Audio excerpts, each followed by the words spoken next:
최근 일본 방송국이 발칵 뒤집어졌습니다. 젊은 나이에 성공한 다큐멘터리 작가가 한국을 직접 방문한 뒤 반한 사상에 큰 변화를 느끼고 한국의 몰락에 대해 다큐멘터리를 만들라고 지시한 일본 방송국 고위직 임원들에게 반기를 들었는데요. 도대체 어떤 일이 있었던 걸까요? 지금부터 그 이야기를 들어보겠습니다. 저는 타카하시 유이입니다. 일본 도쿄에서 유명 시사 프로그램의 PD로 일하고 있죠. 27년 차 베테랑이라 어떤 주제든 다룰 수 있다고 자부합니다. 그날도 평소와 다름없이 편집실에서 작업 중이었습니다. 국장님이 갑자기 저를 불렀어요. 타카하시, 다음 특집은 한국에 관한 다큐멘터리를 만들 거야. 경제 위기와 사회 붕괴를 주제로 말이야. 저는 내심 기뻤습니다. 한국에 대한 보도는 늘 시청률이 좋았으니까요. 일본 사람들은 이웃 나라의 실패담을 듣는 걸 좋아하나 봅니다. 국장님, 자료는 충분히 있습니다. 이미 수집한 데이터로도 충분히 만들 수 있어요. 하지만 국장님은 고개를 저었죠. 아니야. 이번엔 현장에 직접 가봐. 리얼리티가 필요해. 한국의 몰락하는 모습을 직접 카메라에 담아와. 제 얼굴에 당혹감이 스쳤습니다. 굳이 가봐야 할 필요가 있을까요? 저는 한국에 대한 자료를 수없이 봐왔습니다.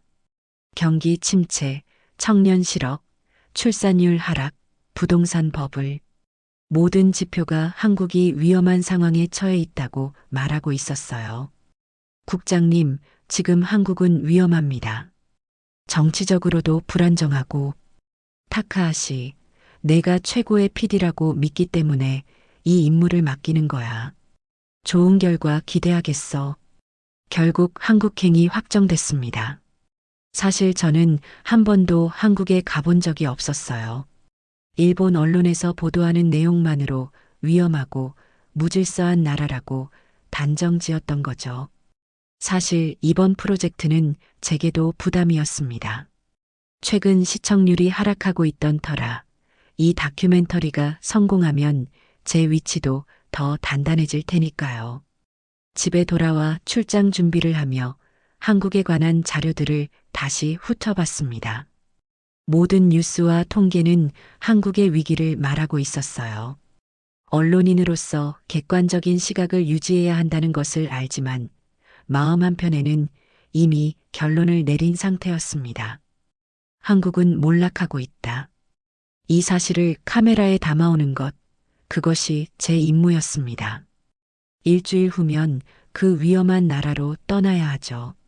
엄마, 왜 또 그런 프로그램을 만드는 거야?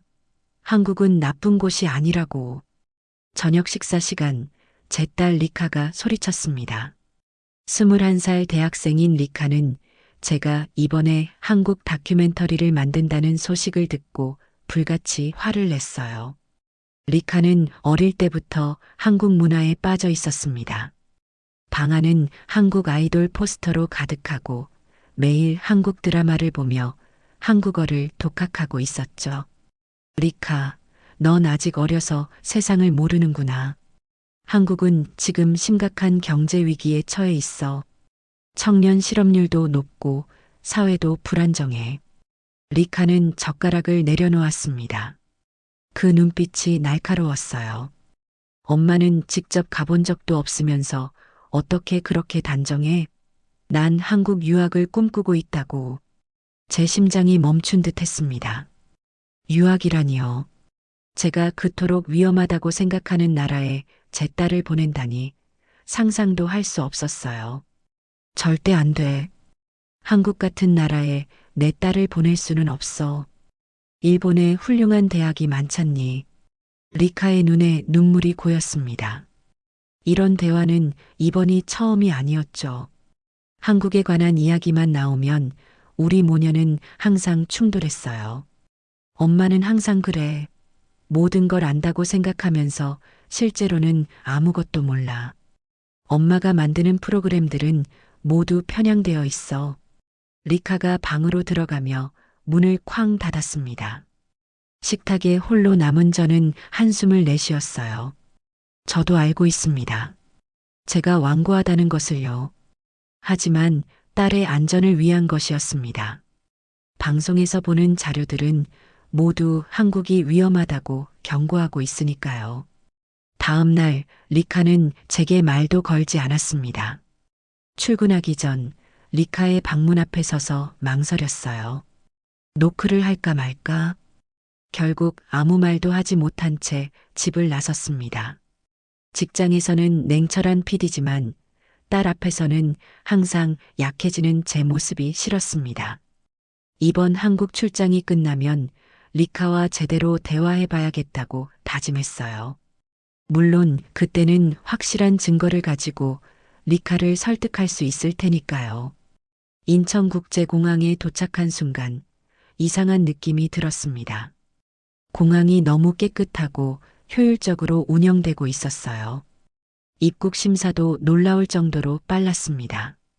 자동화된 시스템이 도쿄의 나리타 공항보다 더 진보된 느낌이었죠. 이건 제가 예상했던 한국의 모습이 아니었어요. 타카하시 씨, 안녕하세요. 저는 김현우입니다. 이번 취재 동안 도움을 드리게 될 사람이에요. 저를 맞이한 한국인 기자 김현우는 유창한 일본어로 인사했습니다. 50대로 보이는 그는 온화한 미소를 지니고 있었어요.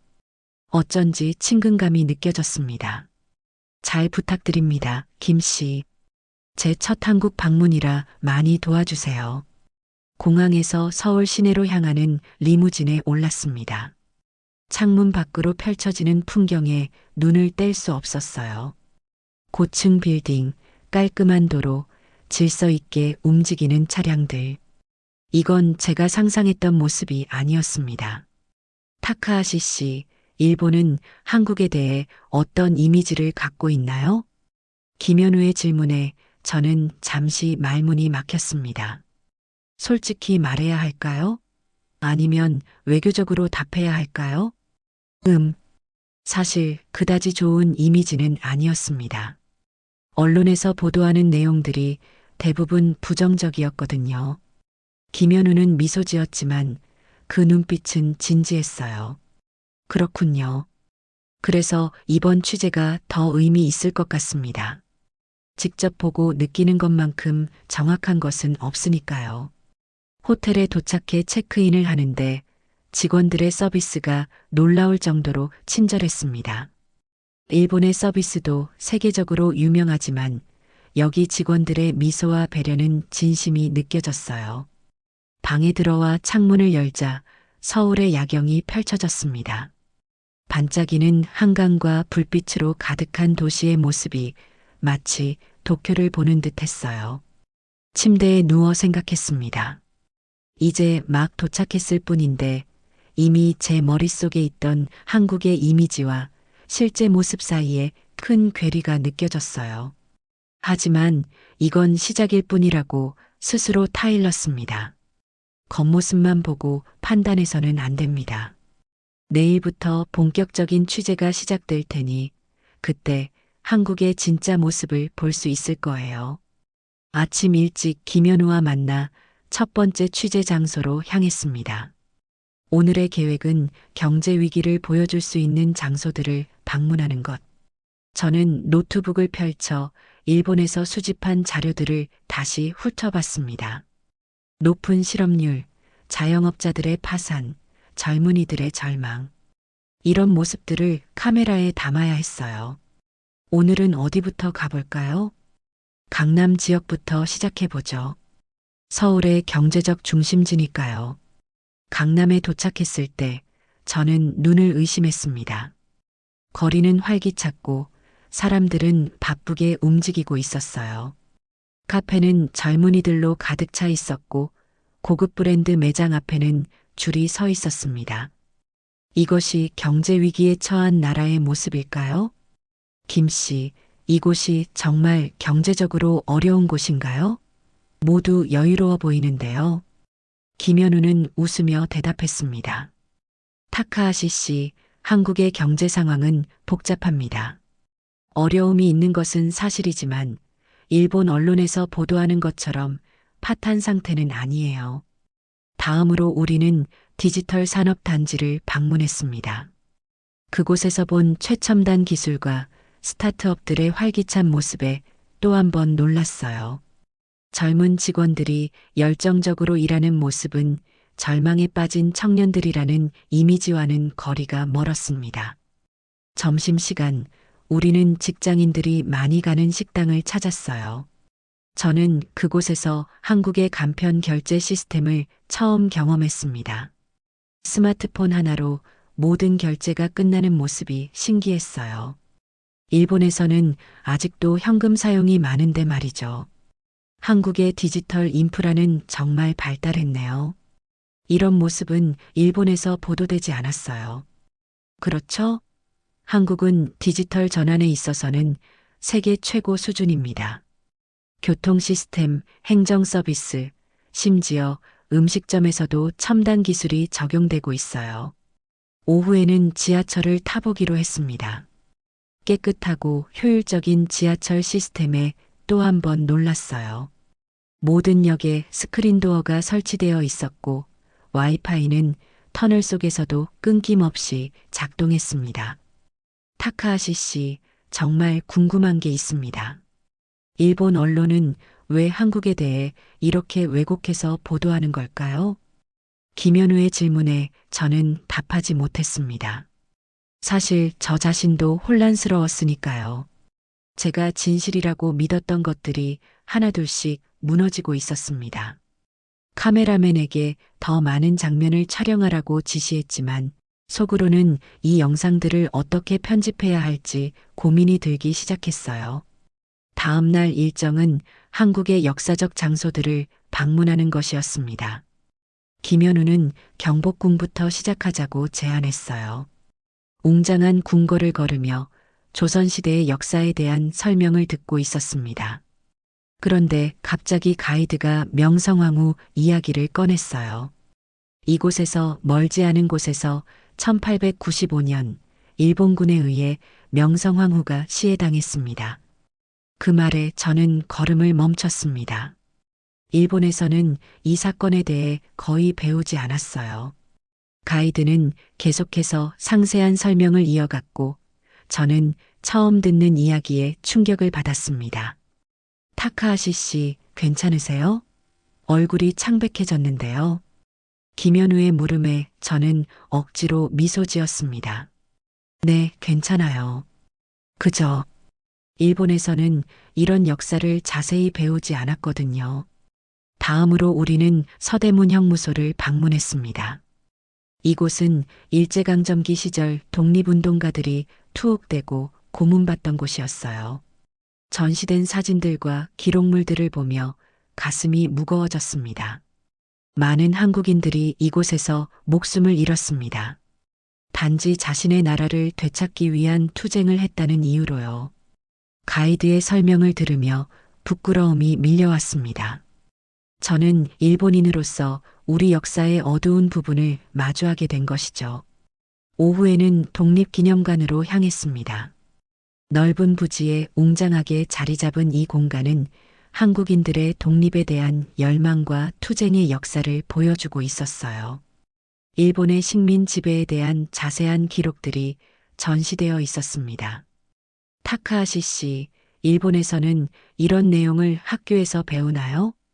김현우의 질문에 저는 솔직히 답했습니다. 아니요, 거의 배우지 않습니다. 교과서에는 아주 간략하게만 나와 있어요. 강제징용이나 위안부 같은 문제는 거의 다루지 않고요. 돌아오는 차 안에서 저는 깊은 생각에 잠겼습니다. 오늘 본 것들은 제가 알던 역사와는 너무 달랐어요. 일본에서는 배울 수 없었던 사실들이었습니다. 가슴 한편에서는 죄책감이 일었어요. 언론인으로서 저는 진실을 추구해야 하는데 지금까지 저는 얼마나 편향된 시각으로 세상을 보고 있었던 걸까요? 호텔로 돌아와 오늘 찍은 영상을 검토하며 생각했습니다. 이런 내용을 방송에 내보낸다면 어떤 반응이 나올까? 일본 시청자들은 받아들일 준비가 되어 있을까? 아니, 그보다 먼저 제 방송국에서 이런 내용을 허락해 줄까? 머릿속이 복잡해진 채 잠들었습니다. 오늘은 조금 특별한 일정을 계획했습니다. 김현우의 제안으로 일반 한국인들의 일상을 경험해 보기로 했어요. 먼저 우리는 서울의 번화가인 명동을 찾았습니다. 쇼핑객들로 붐비는 거리를 걷다가 한 식당에 들어갔어요. 이라시아이마세. 직원이 일본어로 인사하는 것에 놀랐습니다.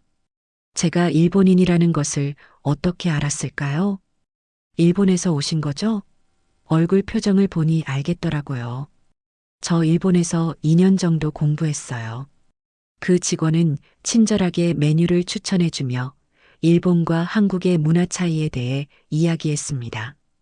제 고정관념과는 달리 그는 일본에 대해 긍정적인 인상을 갖고 있었어요. 식사를 마치고 거리로 나왔을 때 갑자기 소나기가 내렸습니다. 우산이 없던 저희에게 한 노부부가 다가왔어요. 우산 쓰세요. 우리는 저기 가게에 들어갈 거니까. 말투는 서툴렀지만 그 따뜻한 마음이 전해졌습니다. 김현우가 우리가 일본에서 왔다고 설명하자 노부부는 미소 지으며 더 이상의 말 없이 우산을 건네고 갔어요. 정말 친절하네요. 한국 사람들은 외국인들, 특히 어려움에 처한 사람들에게 도움의 손길을 내미는 경우가 많아요. 물론 모든 사람이 그렇진 않지만요. 오후에는 김현우의 제안으로 롯데월드를 방문했습니다. 놀이공원에서 즐거운 시간을 보내는 가족들과 연인들을 보며 한국인들의 일상을 엿볼 수 있었어요. 한 놀이기구 줄에서 기다리고 있을 때 앞에 있던 대학생들이 저희에게 말을 걸어왔습니다. 일본에서 오셨어요? 저희 다음 달에 도쿄 여행 가거든요. 추천할 만한 곳 있으세요? 그들과 대화를 나누는 동안 저는 그들이 일본 문화에 대해 얼마나 많은 관심을 갖고 있는지 놀랐습니다. 애니메이션부터 음식까지 그들은 일본의 많은 것을 사랑하고 있었어요. 저녁에는 한강공원을 방문했습니다.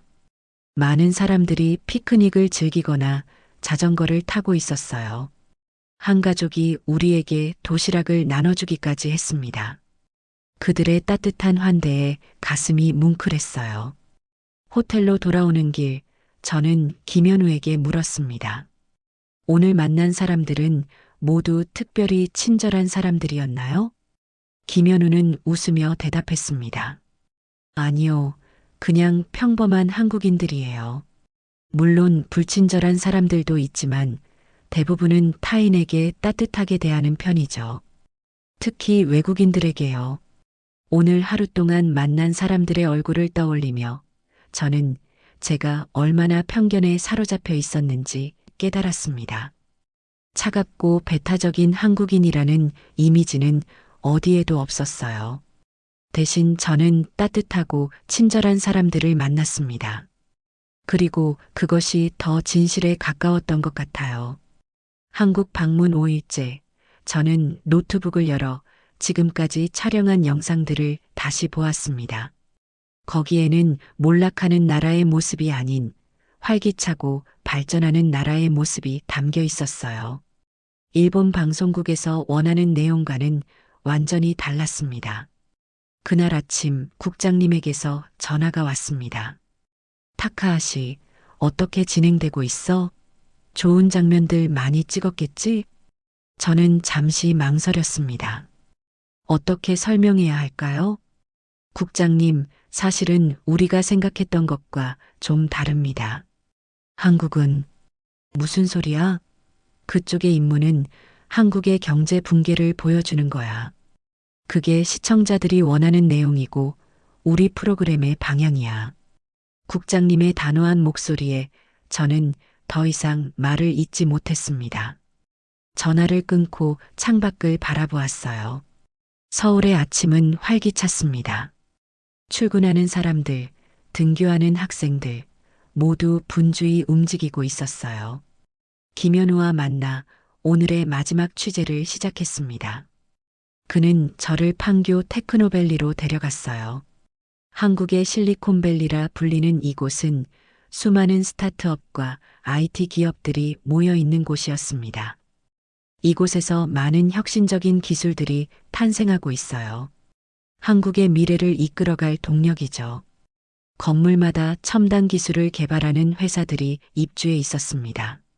한 스타트업 대표를 인터뷰하면서 한국 청년들의 도전 정신에 감탄했어요. 그들은 어려움 속에서도 끊임없이 혁신을 추구하고 있었습니다.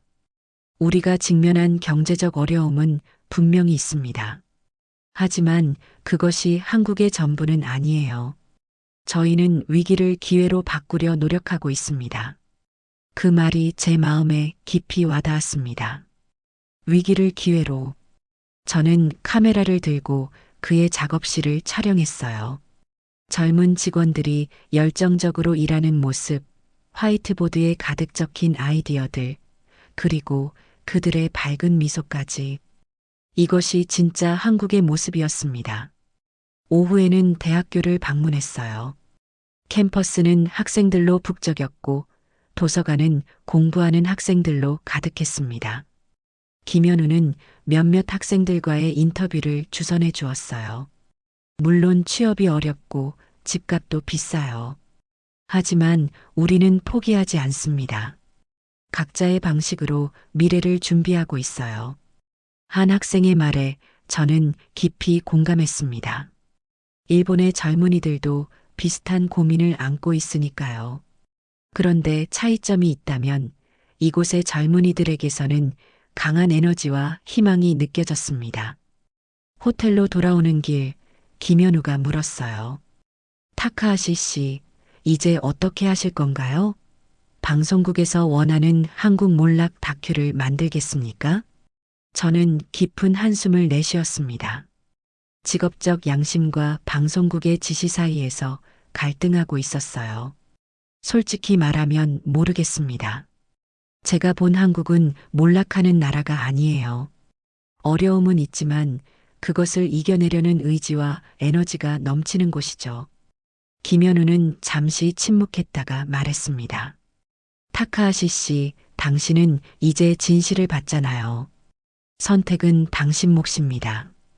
그날 밤 저는 호텔방에서 오랫동안 고민했습니다. 방송국의 지시를 따르면 제 경력은 안전할 것입니다. 하지만 그것은 제가 본 진실을 왜곡하는 일이에요. 언론인으로서 저는 어떤 선택을 해야 할까요?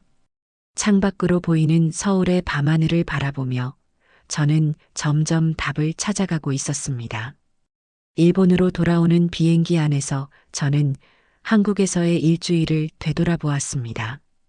그곳에서 보고 느낀 것들은 제 생각을 완전히 바꿔놓았어요. 창밖으로 펼쳐진 구름 사이로 떠오르는 태양을 바라보며 저는 큰 결심을 했습니다. 도쿄에 도착하자마자 방송국으로 직행했어요. 국장님은 제 귀국 소식을 듣고 즉시 사무실로 불렀습니다. 타카하시, 자료는 모두 가져왔겠지? 언제부터 편집에 들어갈 수 있나? 저는 깊게 숨을 들이마신 후 대답했습니다. 국장님, 죄송합니다만 이번 다큐멘터리는 제작할 수 없을 것 같습니다. 국장님의 표정이 굳어졌어요. 저는 계속해서 말을 이어갔습니다. 제가 한국에서 본 것은 우리가 예상했던 것과 완전히 달랐습니다. 경제적 어려움은 있지만 몰락이라고 표현할 수 있는 상황은 아니었어요. 오히려 그 어려움을 이겨내려는 강한 의지와 혁신적인 시도들이 곳곳에서 이루어지고 있었습니다. 말도 안 돼. 우리는 이미 광고주들에게 한국 몰락 특집을 약속했어. 당신이 촬영한 자료를 우리 방식대로 편집하면 되는 거야. 국장님의 목소리가 높아졌습니다. 사무실 밖에 있던 직원들도 우리의 대화에 귀를 기울이는 것 같았어요. 그렇게 할 수 없습니다. 그건 진실을 왜곡하는 일이에요. 저는 PD로서 시청자들에게 진실을 전달할 의무가 있습니다. 국장님은 책상을 3개 내리쳤습니다. 자네가 27년 동안 쌓아온 경력을 하루아침에 날려버릴 셈인가? 이 방송이 없어지면 자네도 이 바닥에서 발을 붙이기 어려울 거야. 그 말이 거짓은 아니었습니다. 이 결정은 제 경력에 큰 타격을 줄 수 있어요. 하지만 이상하게도 마음은 편안했습니다. 알고 있습니다. 하지만 더 이상 거짓을 전할 수는 없습니다. 제 양심이 허락하지 않아요. 결국 그날로 저는 프로젝트에서 손을 뗐습니다. 방송국은 다른 PD를 투입해 제작을 강행했지만 저는 더 이상 그 일에 관여하지 않았어요. 예상대로 제 평판은 순식간에 나빠졌고 몇몇 동료들은 저를 외면했습니다. 집에 돌아와 현관문을 열자 리카가 저를 맞이했어요. 평소와 달리 그녀의 얼굴에는 긴장감이 역력했습니다. 엄마, 방송국에서 전화 왔어. 엄마가 프로젝트를 그만뒀다면서? 무슨 일이야? 저는 리카를 바라보며 따뜻하게 미소 지었습니다. 리카야, 엄마가 한국에 다녀왔는데 그곳은 생각보다 아주 멋진 곳이더라. 리카의 눈이 커졌어요. 그녀는 제가 한국에 대해 긍정적인 말을 하는 것을 한 번도 들어본 적이 없었으니까요. 엄마가 틀렸어. 한국은 위험한 곳이 아니야. 오히려 활기차고 발전하는 나라였어. 내가 그곳에서 공부하고 싶다면 엄마는 더 이상 반대하지 않을게. 리카는 믿을 수 없다는 표정으로 저를 바라봤습니다. 그리고 천천히 다가와 저를 꽉 안았어요. 엄마, 정말이야? 무슨 일이 있었던 거야? 저는 리카와 함께 소파에 앉아 한국에서의 모든 경험을 이야기했습니다. 친절했던 사람들, 발전된 기술, 활기찬 도시의 모습까지. 그리고 제가 어떻게 생각을 바꾸게 되었는지도 솔직하게 말했어요. 엄마의 방송 경력이 위태로워질 수도 있어. 하지만 엄마는 더 이상 거짓을 전할 수 없었어. 리카는 오랜만에 환하게 웃으며 말했습니다. 엄마, 정말 자랑스러워. 엄마가 옳은 일을 했다고 생각해. 그녀의 말에 가슴이 따뜻해졌습니다. 직업적 위기에도 불구하고 저는 오랜만에 마음의 평화를 느꼈어요. 진실을 선택한 것, 그것이 제가 할 수 있는 최선의 결정이었습니다. 며칠 후 김현우에게서 메일이 왔습니다. 타카하시 씨, 용기 있는 결정을 내렸다고 들었습니다. 언제든 한국에 다시 오시면 좋은 이야기를 만들어 봅시다. 진실만을 담은 이야기를. 저는 그 메일을 읽으며 미소 지었습니다.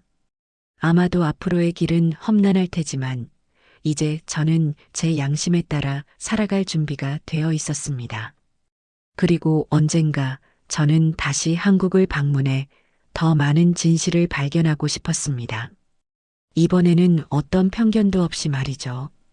이처럼 한국의 정과 아름다움을 몸과 마음으로 직접 느낀 일본인 타카하시 씨의 이야기는 아름답게 막을 내렸습니다. 앞으로 진실을 마주한 채 살아갈 타카하시 씨에게 큰 격려와 박수를 드리며 오늘 영상 마무리하겠습니다. 즐거운 시청 되셨다면 구독과 좋아요 눌러주시고 알람 설정해 주시면 매일 오후 6시 즐겁고 편안한 감동 이야기로 보답하겠습니다. 감동 눈물 이야기였습니다. 감사합니다.